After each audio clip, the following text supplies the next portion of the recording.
오늘은 하나님의 큰 일을 듣는도다 라는 제목으로 하나님의 말씀 나누려고 합니다. 하나님을 찾는 자가 결국 하나님의 도움을 얻게 됩니다. 우리가 성경의 말씀을 봐도요, 하나님을 찾았던 사람들이 결국 하나님을 만나고 또 하나님께서 도우시는 그 구원도 얻게 되는 것들을 우리가 많이 보게 됩니다. 그래서 아모스서 5장 4절 말씀에 보면요, 여호와께서 이스라엘 족속에게 이와 같이 말씀하기를 너희는 나를 찾으라 그리하면 살리라 말씀하셨습니다. 주님을 찾는 자가 하나님을 만나고 마침내 구원도 받게 되는 것이죠. 오늘 말씀에서도요, 하나님을 찾는 사람들이 나옵니다. 지금 120명의 사람들이요 모여서 마가의 다락방에서 열심히 기도하고 있습니다. 예수님의 죽으심과 부활, 승천하신 이후에 더 이상은 예수님과 함께할 수 없는 두려움이 있었고, 또 예수님을 믿는 것 자체가 사실은 유대 종교 지도자들의 미움의 대상이 되었고, 예수님을 옹호하는 자들마다 출교당하는 일들이 있었는데, 그들은 더 이상 그것에 대해서, 지금의 현 상황에 대해서 두려워하지 않고 열심히 기도하기로 작정하였고 힘을 내어 기도했습니다. 그리고 드디어 예수님께서 승천하신 지 10일째 되던 날에 오순절, 절기로는 77절입니다. 절기로는 77절 또는 맥주절의 시기에 성령 강림 사건이 드디어 일어나게 됩니다. 성령 강림 사건을 많은 사람들이 개인적인 체험으로만 이해하는 경우가 있는데, 사실 이 사건은요, 성령님께서 이 땅의 통치자로 우리와 함께 하실 것이라는 왕의 대관식, 성령님의 대관식의 의미가 강합니다. 그래서 어떤 주석에서는요, 이 성령 강림 사건을 사람에게 오셔서 그냥 은사 체험을 했던 시간이 아니라 성령님께서 이 땅을 다스리신다는 그런 성령님의 대관식이다 라고까지 표현합니다. 단순한 개인 성령 체험을 넘어서 우리를 다스리시는 왕으로 성령님께서 오셨다는 것이죠. 그래서 단순한 은사 체험으로만 이해해서는 안 됩니다. 어떤 은사주의자들은 성령님을 자기의 기도와 요구대로 들어주시는 분으로만 이해하고 성령님을 마치 기도로 부릴 수 있는 것처럼 내가 기도하면 하나님이 다 이루어주셔 라고 착각하기도 하는데 절대 그렇지 않습니다. 성령님 역시도 교회와 함께 하시며 우리를 도우시는 하나님이십니다. 그분은 하나님이시지 우리를 돕는 종이나 우리가 기도할 때 우리를 늘 도와야 되는 그런 수호신이 아니라는 것이죠. 성령님은 우리의 마음을 돌보시고 우리를 주관하실 뿐만 아니라 우리를 마침내 영생으로 인도하시는 하나님이시다라는 것을 우리가 잊어서는 안 됩니다. 앞으로 사도행전을 통해서 성령님에 대해서 우리가 자세히 성령의 역사들을 살펴볼 것인데, 그때 우리가 더 자세히 배우고 또 성령 하나님에 대해서 알아갈 수 있었으면 좋겠어요. 자, 오늘 말씀에 나온 성령 강림 사건은요, 하나님의 나라의 통치자로 임재하신 성령님의 대관식이다라는 것으로 이해하고, 많은 사람들에게 성령님이 교회와 이 세상을 다스리시고 통치하시며 하나님께서 여전히 우리와 함께 하실 것임을 분명하게 알려주고 있습니다. 자, 그렇다고 성령의 은사를 부정하는 것은 아니에요. 오늘날에도 성령님께서는 우리에게 방언과 예언, 통변 등등 성경에 기록된 많은 은사를 여전히 우리에게 허락하시는 줄 믿습니다. 그러나 오늘 말씀에서 살펴볼 이 성령 강림 사건만은 특별하게 성령의 통치 아래 교회가 살게 될 것을 알리는 신호탄과 같은 것으로 이해하셔야 되고, 우리가 구하는 은사와는 조금 다른 그런 차이가 있는 것이다 라는 것을 우리가 이해했으면 좋겠습니다. 자, 그렇다면 오순절 성령 강림 사건은 교회에게 어떤 의미가 있을까요? 가장 큰 의미는요, 성령께서 이제 우리와 함께 하심으로 새롭게 건설되고 확장되는 교회의 시대가 시작되었음을 선포하는 의미가 있다라고 말씀하고 있습니다. 이제는 교회가 이 세상의 중심이 되고 성전이 아니라 교회가 이 모든 세상의 중심이 되고 교회를 통해서 하나님의 역사가 나타날 것이다 라는 것이죠. 그러니까 개인적인 영적 체험을 중심으로 이 성령 강림 사건을 볼 것이 아니라 성령 하나님의 인도 아래서 교회가 건설되고 확장되는 이 위대한 일을 성령님의 주도 아래 이루어질 것이다 라는 것을 우리가 인식해야 되는 것입니다. 성령 하나님께서 교회를 세우시고 또 확장하게 하시는 모든 일에 우리 하나님이 성령 하나님이 주인 되어 주실 것이고 세상 끝날까지 우리와 함께 하실 것이다. 이것이 궁극적으로 교회에게 성령 강림 사건을 주신 이유입니다. 방언으로 기도하며 더 오랜 시간 우리가 기도할 수 있게 되었다. 우리도 기도하면 급하고 강한 바람과 같은 소리, 불의 혀가 갈라지는 그 모습이 우리 각자 머리 위에 임하는 역사를 볼 수 있다라는 이런 단순한 현상에만 집중할 것이 아니라 성령 하나님의 통치 아래 교회는 건설되고 확장되고 또 많은 영혼을 구원하는 하나님의 도구로 쓰임받는다라는 사실을 우리가 인식해야 된다라는 거예요. 자, 사도행전 1장 8절 말씀에 보면 이렇게 나와 있죠. 오직 성령이 너희에게 임하시면 너희가 권능을 받고 예루살렘과 온 유대와 사마리아와 땅끝까지 이르러 내 증인이 되리라 하시니라 말씀하십니다. 우리가 거의 매주 이 말씀을 살펴보고 있는데 이 말씀은 사도행전을 읽을 때 절대 놓쳐서는 안 되는 그런 핵심 구절입니다. 결국 성령이 임하셔야 우리가 권능을 받게 된다는 거예요. 우리가 권능이 있어서 성령을 주관하고 성령 하나님을 우리의 마음대로 우리가 부릴 수 있는 것이 아니라 성령이 우리 가운데 임하실 때에 우리가 권능을 받고 사역할 수 있다라는 것입니다. 자, 그렇다면 오순절 성령 강림 사건이 어떻게 나타나게 되었는지 한번 자세히 살펴보도록 하겠습니다. 자, 1절 말씀에 보면요. 오순절날 120명이나 되는 많은 무리가 한 곳에 모여 열심히 기도하고 있었습니다. 그리고 하나님의 때가 이르렀을 때 놀라운 현상이 나타나죠.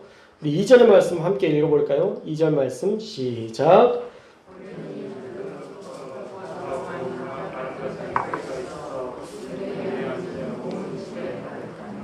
자, 하늘에서요 급하고 강한 바람과 같은 소리가 들렸다는 겁니다. 급하고 강한 바람과 같은 소리가 들렸고 그 소리가 그들이 앉은 그 마가의 다락방에 가득하게 들리게 하셨습니다. 어쩌면 태풍 못지않은 그런 강력한 바람 소리가 들렸던 것 같습니다. 또 다른 신비한 현상이 나타나게 되는데 우리 3절 말씀도 읽어볼까요? 3절 말씀 시작. 마치 불의 혀처럼 갈라지는 것들이 그들에게 보여 각 사람 위에 하나씩 임하여 있더니 아멘. 머리마다 불타는 모습이 하나씩 있었다라는 거예요. 제가 여러분들을 보고 있는데 우리 이슬이의 머리에도 우리 장로님의 머리에도 이 불타는 형상들이 하나씩 있었다라는 것입니다. 그 각자의 머리 위에 그들이 기도할 때 그 불의 형상들이 머리 위에 임하게 되었다라는 것이죠. 얼마나 놀랐겠어요. 엄청 큰 바람 소리와 또 그 바람 소리에도 전혀 흔들리지 않는 각 사람의 머리에 있는 그 성령의 불길이 그들에게 보였다라는 것이죠. 그리고 이제 드디어 성령의 충만함을 받고 성령이 말하게 하십니다. 우리 4절의 말씀도 한번 읽어볼까요? 4절 말씀 시작. 그들이 다 성령의 충만함을 받고 성령이 말하게 하심을 따라 다른 언어들로 말하기를 시작하니라. 아멘. 성령님의 명령에 따라서 이제 그 사람들이요 다른 언어로 말하기 시작합니다.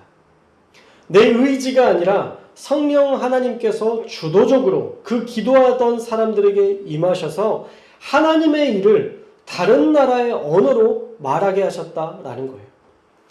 그때에는 경건한 유대인들이 천하 각국에서부터 와서 예루살렘에 머물러 있었습니다. 역사적으로 보면 멀게는 BC 722년 북이스라엘의 성 사마리아가 함락되어 그 유대인들이 다 흩어졌을 때부터 BC 586년 남유다가 바벨론의 포로로 잡혀간 때 그리고 페르시아와 헬라, 최근에는 로마에 의해 이주당하는 그런 다양한 전쟁의 뼈아픈 역사 속에서 뿔뿔이 흩어진 유대인들이 자신들의 믿음을 잃지 않고 유대인의 명절을 지키기 위해서 이 경건한 유대인들이요 예루살렘에 모였다는 거예요. 그들은 바로 유월절과 오순절을 지키기 위해서 모두가 모였습니다. 그래서 예수님의 죽으셨던 그 유월절 전에 죽으셨던 그리고 유월절 이후에 부활하셨던 그 예수님의 모든 이야기들을 다 들었을 거예요. 이건 엄청난 소문이었고 그들에게 있어서 엄청난 이슈였을 것입니다. 유월절과 오순절을 지키기 위해서 이 많은 경건한 유대인들이 모였는데 그들이 왜 그 유월절과 오순절을 지키기 위해서 모였냐면 이건 신명기 말씀에 기록된 말씀 때문이에요. 신명기 16장 16절 말씀에 보면요. 유대인은 1년에 3번 여호와를 뵈러 와야 된다라고 말씀하고 있습니다. 바로 무교절, 유월절이죠. 77절, 77에 49죠. 예, 오순절이에요. 그래서 50, 49, 오순절이고요. 이날이 맥추절입니다. 그리고 초막절, 장막절이기도 하는 이 추수감사절을 지키기 위해서 그들은 이 성전에 모여야 했습니다. 뭐 안 드리는 사람들도 분명히 있었을 거예요. 재정적인 어려움이 있어서 또 다양한 이유로 못 드리는 사람들도 있었지만 경건했던 사람들이었기 때문에 하나님을 향한 믿음을 잃지 않았던 사람이었기 때문에 정말 그들은 각지에서 그 여호와의 성전에서 예배드리기 위하여 전 세계에서 모였다라는 것입니다. 이 절기를 지키기 위해 성소에 모여야 한다는 그 모세의 가르침을 잊지 않고 그들은 후에 성전에 모여야 한다는 그 가르침을 믿고 알고 이 경건한 유대인들은 역사 속에서 뿔뿔이 흩어졌지만 하나님을 뵙기 위해서 유월절과 오순절, 무교절과 칠칠절을 지키기 위해서 그들이 모였다라는 것입니다. 대부분의 디아스포라 유대인들은요, 유월절에 와서 오순절까지 지키고 고향으로 돌아갔다고 합니다. 왜냐하면 오가는 길이 너무 먼 거예요. 사실 비행기를 타고 와도 우리가 큰맘 먹고 그 먼 나라에서 아프리카, 유럽, 다양한 아시아에서 오는 것이 쉽지 않은 일인데 그들은 어떻게 가요? 땅을 걸어서 말을 타고 배를 타고 정말 그때에는 그렇게 이동하는 것이 정말 어렵고 쉽지 않은 일이었습니다. 한번 왔다 갔다 하는 것이 쉽지 않았기 때문에 유월절에 오면 오순절까지 그 모든 절기를 지키고 돌아갔다는 거예요. 아예 온 김에 50일 여기에서 온전하게 하나님을 예배하고 하나님을 만나고 돌아갔다라는 것이죠. 그러고 보면 지금 우리가 절기를 지키는 것은 정말 너무 쉽게 신앙생활을 하는 것 같아요. 그냥 이렇게 현수막 하나 붙이고 오늘은 그런 절기입니다. 감사합시다. 그럼 조금 감사하고 또 그 다음날 되면 우리 교회는 또 감사하죠. 그리고 한 3일 정도 지나면 그래도 우리 교회는 감사할 거예요.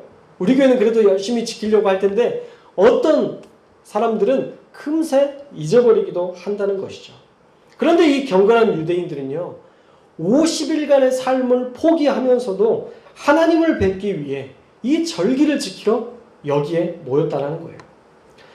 어쩌면 그들의 그 경건함을 하나님께서 보시고 그들에게도 이 놀라운 성령 강림 사건을 허락하신 것이 아닌가라는 생각을 해보게 됐습니다. 자, 우리 6절의 말씀도 볼까요? 6절의 말씀에 보면 이 소리가, 이 기도의 소리가 들리기 시작합니다. 6절 말씀 함께 읽겠습니다. 시작.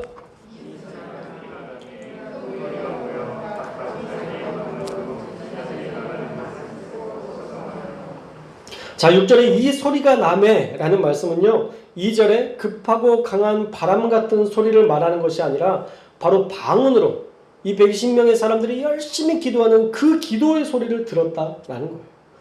그런데 그 기도의 내용을 듣고는 무리가 요동하기 시작합니다. 7절과 8절에 그 이유가 나오죠. 네, 함께 읽겠습니다. 시작.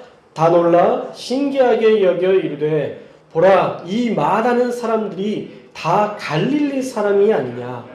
우리가 우리 각 사람이 난 곳 방언으로 듣게 되는 것이 어찌 되느냐. 아멘. 이 사람들은 다 갈릴리 사람이었어요. 이 갈릴리 지역에 사는 사람들이 모여서 기도하는데 놀랍게도 전 세계에 퍼져 있는 사람들이 그 기도의 소리를 알아들었다는 거예요. 지금 120명의 기도 소리를 각각 자기의 나라의 말로 기도하는 그 기도의 소리를 들었다는 거죠. 9절에서 11절까지의 말씀에 보면 아시아, 유럽, 아프리카에 사는 15개국의 사람들이 각각 그들의 나라의 말로 기도하는 120명의 기도 소리를 들었다라는 것입니다. 혹시 지도 보이실까요? 잘 안 보이시죠? 이따 끝나고 나서 제가 카톡으로 공유 한번 해드릴게요. 여러분들이 한번 보시면 이 아시아 지역 그리고 멀리 유럽에 있는 로마, 이탈리아, 바데 전 세계 사람들이 모였어요. 정말 수천 킬로미터의 사람들이 수천 킬로미터에서 6월절과 이 77절을 지키기 위해서 경건한 유대인들이 이 예루살렘에 모였는데 자기의 나라의 말로 기도하는 소리를 들으니까 놀래요. 놀래죠. 놀랄 수밖에 없습니다. 우리가 일본에 갔는데 그들이 한국말로 기도하고 있어요. 놀라울 수밖에 없는 것이죠. 그래서 11절 말씀에 하나님의 큰 일을 말함을 들었다라고 놀랍니다. 첫 번째 놀랐던 것은 자기가 알아들을 수 있는 말로 기도해서 놀랐고, 두 번째 놀랐던 일은 하나님의 큰 일에 대해서 말하는 것을 듣고 놀랐다라고 얘기하고 있습니다. 그렇다면 11절에 나오는 하나님의 큰 일은 과연 무엇을 말하는 걸까요? 우리가 다음 주에 말씀을 통해서 살펴볼 텐데 베드로의 설교를 들으면 어떤 큰 일인지 우리가 상상해 볼 수 있습니다. 두 가지를 살펴볼 수 있는데요. 하나님의 큰 일 첫 번째는요, 약속하신 성령이 우리에게 오셨다는 거예요. 그 약속하신 성령이 우리에게 오셔서 이제 우리와 그 하나님이, 성령 하나님이 함께 하신다라는 것이 하나님의 큰 일이었고요. 또 하나는요, 예수님을 믿는 자만이 영생을 얻을 수 있다는 거예요. 예수님을 믿는 자만이 영생을 얻을 수 있다. 이 두 가지, 성령이 오셨다, 예수님을 믿는 자만이 영생을 얻는다. 이 두 가지가 바로 하나님이 말씀하시는 큰 일이었다라는 것입니다.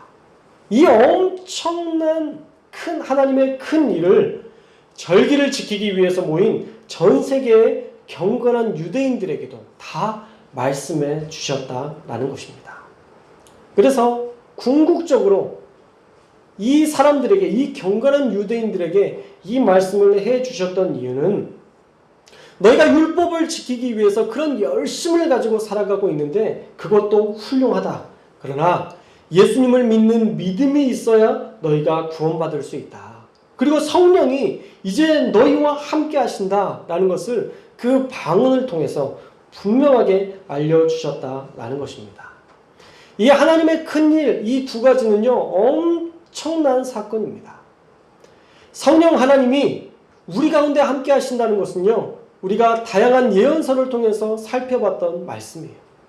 너희가 너희에게 율법을 주었지만 너희가 변화되지 않는다. 그래서 이제 너희의 마음에, 너희의 심령에 내가 함께 할 것이다.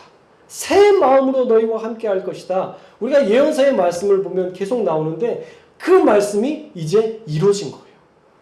이것도 구약에 예언된 그 약속이 이루어진 사건입니다. 또 하나, 너희에게 메시아를 보여주시겠다는 그 사건이 우리에게 이제 완성된 거예요. 예수님께서 우리에게 오심으로 우리는 엄청난 특혜를 받았습니다. 저와 여러분이 그렇죠. 얼마나 큰 특혜를 받았나요? 우리가 율법을 다 지키지 못해도 613가지나 되는 그 많은 율법을 다 지키지 못한다 할지라도, 또 우리에게 수많은 죄가 있다 할지라도 우리가 예수님을 믿고 우리가 전심으로 주님 앞에 회개하기만 하면 우리에게 구원을 주신다는 이 파격적인 은혜, 이 파격적인 특혜를 저와 여러분이 받았다라는 것입니다. 저희만 받은 게 아니죠. 지금 이 큰 일을 들었던 그 사람들에게도 하나님의 그 놀라운 특혜가 너희에게 주어졌다라는 것을 이야기해 준 것입니다. 우리는 사실 부족합니다. 우리 힘으로 구원받을 수 없어요. 우리가 지금까지 살아왔던 삶의 문제, 죄의 문제를 해결하는 것만으로도 사실 우리 스스로가 그 문제를 해결할 수 없습니다. 그래서 우리는 결국 우리 스스로 구원할 수 없다는 결론에 이르게 되죠. 우리의 성품 하나도 바꾸는 것이 이렇게 어려운데 우리의 죄의 문제를 해결하는 것 과연 그렇게 쉬운 일인가? 사실 불가능한 일입니다. 그래도 모든 사람들이 죄를 범하였음에 하나님의 영광에 이르지 못한다라고 성경에 너무 분명하게 말씀하고 있는 것이죠. 우리로서는 구원받을 수 없으니 이제는 하나님께서 하시는데 성령님을 보내주셔서 우리 가운데 함께 하실 것이고 또 예수 그리스도께서 우리의 모든 죄의 값을 치러주심으로 이제 예수님만 믿으면 구원받을 수 있다라는 이 복음 중의 복음을 이 경건한 유대인들에게 들려주셨다라는 것입니다. 그래서 많은 사람들이 이 큰 일, 하나님의 큰 일, 이 복음을 듣고 놀랬다라고 표현하고 있어요. 놀랬다라고 표현하지만 그 큰 일을 듣는 자 중에 이해되지 않고 그것을 받아들이지 못했던, 여전히 율법 가운데 머물렀던 몇몇의 사람들은 그 말씀을 조롱하기도 했습니다. 그래서 13절 말씀에 보면 그들이 세술에 취했다라고 말하며 그 말을 믿지 않았던 것이죠.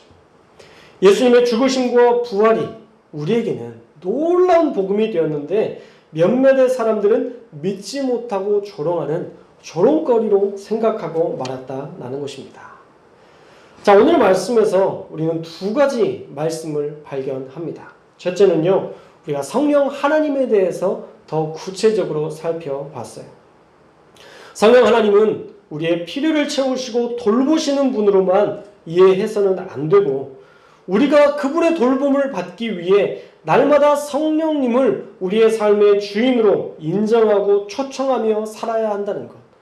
그분을 이 땅 가운데 오신 우리의 마음 가운데 임재하시는 하나님으로 인정해야 된다는 것을 우리가 살펴봤습니다. 그리고 성령 강림 사건은 왕의 대관식과 같은 그런 일회적인 사건이기 때문에 우리가 지금도 그런 바람 같은 소리, 불의 혀가 각자의 머리에 임하는 그런 사건, 그런 현상만을 기다려서는 안 된다라는 것입니다. 이제 우리가 성령 하나님을 기다리지 않아도 성령 하나님은 이미 이 땅 가운데 통치자로 왕으로서 이 땅 가운데 오셨다는 것을 우리가 알고 믿고 이제는 성령님의 임재를 구하며 불의 혀, 큰 급하고 강한 바람 같은 소리를 우리가 기다리는 것이 아니라 이제 이미 우리 가운데 임재하신 그 성령 하나님을 우리의 마음 가운데 인정하고 그분의 말씀하시는 대로 순종하는 삶을 사는 것, 그것이 훨씬 더 지혜로운 삶이다라는 것을 우리가 꼭 기억해야 됩니다. 그래서 저와 여러분이 어떤 은사, 어떤 신비한 사건에만 우리의 초점을 맞추지 않았으면 좋겠어요. 물론 필요합니다. 우리가 하나님 앞에 전심으로 기도하는 것, 방언과 예언의 은사와 다양한 것을 통해서 하나님의 역사를 경험하는 것 정말 중요하지만 우리가 거기에만 머물러 있고 말씀을 읽는 걸 등한시하거나 기도하는 것을 등한시하거나 우리가 찬양과 예배 가운데 나아가는 것을 등한시하고 그저 기도에만 올인해서 방언을 받는 데만 올인해서 그렇게 신앙생활을 할 필요가 없다는 거예요. 이미 여러분 안에 성령 하나님이 계세요. 이미 성령 하나님이 우리 가운데 역사하고 계세요. 우리가 어떤 특별한 예언자를 만나서 기도받는 시대는 지났어요. 그건 구약시대고 이제는 성령 하나님이 여러분들 각자에게 말씀해 주세요. 다양한 방식으로. 첫 번째는 우리가 혼돈에 나아가지 않기 위해서 말씀을 읽으셔야 돼요. 하나님은 꼭 말씀을 통해서 우리에게 깨닫게 하시고 깨닫게 하시는 말씀으로 순종하게 하세요.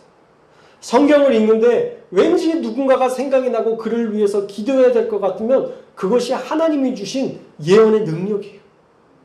그를 위해서 기도하잖아요. 그러면 왜 기도하게 하셨는지를 알게 하세요. 며칠 뒤면 이런 일이 있어서 나에게 기도하게 하라고 하셨구나. 이런 것들을 깨닫게 하신다니까요. 이미 그런 성령의 역사들은 우리 가운데 충만하게 일어나고 있어요. 우리가 어떤 특별한, 저에게 와서 목사님 제가 앞으로 어떻게 해야 될까요? 그거 구하지 않아도요. 여러분들 각자가 하나님 앞에 기도하면 하나님이 말씀하게 하시고 깨닫게 하시고 어떤 날짜가 가장 좋을지 그것도 알게 하심으로 그 일들을 향해서 나아갈 수 있도록 도우신다라는 거예요. 제발 어떤 기도원에 가서 어떤 신령한 목사님, 어떤 신령한 한 사람을 여러분들이 어떤 선지자로 이해하고 그 사람을 따르는 그런 일들을 하지 않기를 주님의 이름으로 축복합니다. 저도 신령하지 않아요. 저에게 꼭 기도받고 제가 말한 대로만 하려고 하지 마십시오. 여러분 각자에게 말씀하시는 하나님의 음성을 들으셨으면 좋겠어요. 그것이 하나님이 오늘 여러분과 교제하기를 원하시는 하나님의 하루하루에 역사하시는 능력임을 저와 여러분들이 꼭 깨달을 수 있기를 주님의 이름으로 축복합니다. 그렇다고 저를 배제하면서 하셔서는 안 돼요. 목사님은 목사님이 신앙생활하고 나는 나 이래서는 안 되고, 그러면 기도 제목이 있으면 꼭 저에게 말씀해 주십시오. 제가 장담하건대 어떠한 사람들보다 제가 여러분들을 위해서 기도할 때 그 기도에 큰 능력과 힘이 나타날 줄로 믿습니다. 다른 교회 교인들을 위해서 기도할 때는 그런 능력이 안 나타날 거예요. 저는 확신합니다. 그러나 저에게 맡겨진, 저에게 하나님께서 맡겨주신 우리 양들을 위해서 담임 목회자가 기도할 때에 하나님은 특별한 힘과 능력을 주신다는 것을 저는 체험하는 것 같아요. 많이 느끼게 되는 것 같아요. 그래서 여러분 기도 제목이 있을 때마다 끙끙 앓지 말고 혼자만 여러분들 내가 기도해야지, 내 기도 제목이니까 그렇게 끝내지 마시고 꼭 저에게 또 우리 아내에게 또 우리 각자 혹시 가능하면 여러분 주변에 있는 중보 기도자들에게 함께 알리셔서 함께 기도하시면 훨씬 더 놀랍게 기적적으로 일하시는 하나님의 역사를 경험하게 될 줄로 믿습니다. 성령 하나님은 이미 우리 가운데 임재하셨고 우리와 함께 하십니다. 다양한 방식으로 말씀하고 계시고 우리는 하나님과 성령 하나님과 얼마든지 소통할 수 있다는 것을 꼭 기억하시고 여러분들이 여러분의 삶의 자리에서 매일마다 기도로 하나님께 말 걸어보셨으면 좋겠고, 말씀을 읽음으로 여러분에게 말 걸어오시는 하나님을 날마다 경험할 수 있기를 주님의 이름으로 축복합니다. 두 번째로는요, 이 성령 강림 사건은요, 각국에 흩어진 유대인 디아스포라에게도 하나님의 큰 일을 알려주심으로 구약의 약속을 성취하셨다는 것을 우리가 알 수 있습니다. 우리가 성경 통독을 하다 보니까 이 말씀이 연결되는 게 있죠.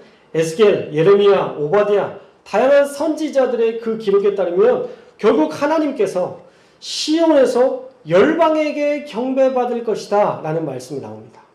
시온에서 열방에게 경배받을 것이다. 이 말씀의 완성이 바로 이 오늘 말씀의 본문에 나온다라는 것이죠. 15개국의 나라, 이 열방의 사람들이 예수님의 구원의 큰 일을 듣고 3,000명이나 되는 사람들이 세례를 받고 회개하는 일들이 벌어집니다. 이처럼 하나님은요, 자기의 약속을 스스로 기억하시고 스스로 이뤄가시는 전능하신 하나님이라는 것을 우리가 알 수 있습니다. 언젠가 전 세계 열방이 나를 경배할 것이다 라는 그 말씀, 사실 믿을 수 있었겠어요? 지금 남유다도 포로로 잡혀가는 시기고 이 나라의 이 존재 자체가 사실 이 나라가 세워지는 것, 유지되는 것 하나도 불가능한 그때에 하나님의 성전이 다시 세워지고 열방이 하나님께 예배하는 날이 올 것이다 라는 말을 믿기란 사실 어려웠을 거예요. 그러나 그 불가능한 상황 속에서 하나님은 여전히 일하셨고 각국의 디아스포라로 퍼졌지만 거기에서도 하나님을 예배하는 백성들을 하나님께서 세우셨다는 거예요. 그들이 그 오랜 시간 동안 부모의 믿음을 가지고 계속적으로 신앙생활을 하면서 그 경건함을 유지할 수 있었고 마침내 이 오순절날이 임할 때 전 세계에 그 믿음을 지켰던 사람들이 모여서 하나님을 예배하고 하나님 앞에 회개하고 예수 그리스도를 영접하는 이 위대한 일들이 나타나게 하셨다라는 것입니다. 하나님은요, 그렇게 하나님의 약속을 믿는 자에게 마침내 자신의 그 약속을 성취하시는 하나님이십니다. 하나님은 약속하시고 그 약속을 잊어버리시는 분이 아니세요. 저와 여러분에게 하나님이 주신 그 약속의 말씀 있다면 하나님께서 주신 그 약속의 말씀 붙들고 하나님이 마침내 이루실 것이라는 믿음 가지고 살아가는 저와 여러분들 되시기를 주님의 이름으로 축원합니다. 하나님은 말씀하시면 반드시 이루시는 분이세요. 수천 년이 지나도 하나님 그 말씀 기억하시고 그 약속을 이루셨던 하나님이십니다. 그러므로 저와 여러분도 하나님께서 말씀으로 주신 그 약속들, 그 언약들 우리가 잊어버리지 말고 경건한 유대인과 같이 그 말씀을 어떤 때에도 지키는 자로 살아서 마침내 그 약속의 주인공이 될 수 있기를 주님의 이름으로 축복합니다. 자, 말씀을 맺겠습니다. 성령님은 이 성령 시대에 교회를 다스리시고 통치하실 왕으로 오셨고, 성령님은 마침내 교회를 세우시고 우리의 가정을 세우시고 이 땅을 고치실 하나님이 되신다는 사실을 믿고 날마다 성령 하나님과 동행할 수 있기를 주님의 이름으로 축복합니다. 또한 어떤 때에도 우리가 경건하게 살아갈 수 있기를 주님의 이름으로 축원합니다.